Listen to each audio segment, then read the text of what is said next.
नमस्कार दोस्तों, स्वागत है आपका हमारे YouTube चैनल सफल वर्ल्ड में। दोस्तों, क्या आपको पता है कि रावण की एक सेना ऐसी थी जो अजर अमर थी। आखिर रावण और राम के युद्ध में उस सेना का क्या हुआ जो अमर? आइए कहानी के माध्यम से जानने की कोशिश करते हैं। अधिकांश लोग यही जानते हैं कि लंका में सिर्फ रावण ही अमर था, लेकिन ऐसा नहीं है। रावण के पास एक पूरी अमर सेना थी। जब रावण ने देखा कि हमारी पराजय निश्चित है, तो उसने 1000 अमर राक्षसों को बुलाकर रणभूमि में भेजने का आदेश दिया। ये ऐसे राक्षस थे जिनको काल भी नहीं खा सकता था। विभीषण के गुप्तचरों से समाचार मिलने पर श्री राम को चिंता हुई कि हम लोग इनसे कब तक लड़ेंगे। सीता का उद्धार और विभीषण का राज तिलक कैसे होगा, क्योंकि युद्ध की समाप्ति असंभव है। श्री राम की इस स्थिति से वानर वाहिनी के साथ कपिराजा सुग्रीव भी विचलित हो गए कि अब क्या होगा। हम अनंत काल तक युद्ध तो लड़ सकते हैं, पर विजय श्री का वर्णन नहीं। पूर्वोक्त दोनों कार्य असंभव हैं। पवन पुत्र ने कहा, असंभव को संभव और संभव को असंभव कर देने का नाम ही तो हनुमान है। प्रभु, आप केवल मुझे आज्ञा दीजिए, मैं अकेले ही जाकर रावण की अमर सेना को नष्ट कर दूंगा। कैसे हनुमान? वे तो अमर हैं प्रभु, इसकी चिंता आप न करें। सेवक पर विश्वास करें, वो अमर है तो हम भी अमर हैं। हमें हमारी माता जानकी ने अमरता का वरदान दिया है।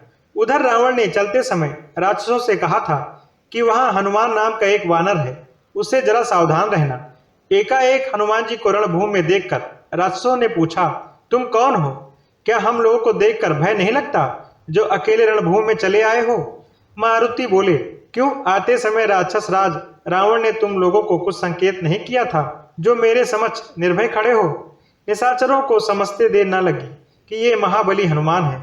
तो भी क्या, हम अमर हैं, हमारा ये क्या बिगाड़ लेंगे? भयंकर युद्ध आरंभ हुआ। पवन पुत्र की मार से राक्षस रणभूमि में ढेर होने लगे। चौथाई सेना बची थी कि पीछे से आवाज आई, हनुमान, हम लोग अमर हैं, हमें जीतना असंभव है, अतः अपने स्वामी के साथ लंका से लौट जाओ, इसी में तुम सबका कल्याण है। अंजने ने कहा, लौटूंगा अवश्य, पर तुम्हारे कहने से नहीं, अपितु अपनी इच्छा से। हाँ, तुम सब मिलकर आक्रमण करो, फिर मेरा बल देखो और रावण को जाकर बताना। राक्षसों ने जैसे ही एक साथ मिलकर हनुमान जी पर आक्रमण करना चाहा, वैसे ही पवन पुत्र ने उन सबको अपनी पूंछ में लपेटकर ऊपर आकाश की ओर उड़ान भरी। वे सब पृथ्वी की गुरुत्वाकर्षण शक्ति जहां तक है वहां से भी ऊपर चले गए। चले ही जा रहे हैं, उनका शरीर सूख गया। अमर होने के कारण मर सकते नहीं, अतः कष्ट के कारण अपनी अमरता को कोसते हुए अभी भी जिए जा रहे हैं और आकाश गंगा में कहीं खो गए। इधर हनुमान जी ने आकर प्रभु के चरणों में शीश झुकाया। श्री राम बोले, क्या हुआ हनुमान? प्रभु, उन्हें ऊपर भेजकर आ रहा हूँ। राघव बोले, पर वे तो अमर थे।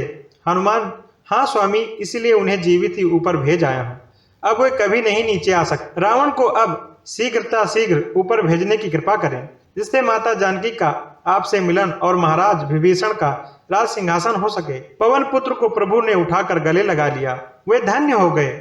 अविरल भक्ति का वर पाकर श्री राम उनके ऋणी बन गए और बोले, हनुमान जी, आपने जो उपकार किया है वह मेरे अंग अंग में ही जीर्ण शीर्ण हो जाए, मैं उसका बदला ना चुका सकूं, क्योंकि उपकार का बदला विपत्ति काल में ही चुकाया जाता है।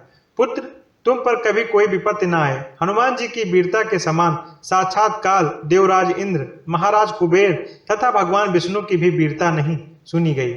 ऐसा कथन श्री राम का था। दोस्तों, ये छोटी सी कहानी आपको कैसी लगी हमें कमेंट सेक्शन में जरूर बताएं, और यदि हमारे चैनल पर नए हैं तो प्लीज इसे सब्सक्राइब करना बिल्कुल भी मत भूलें। बहुत बहुत धन्यवाद।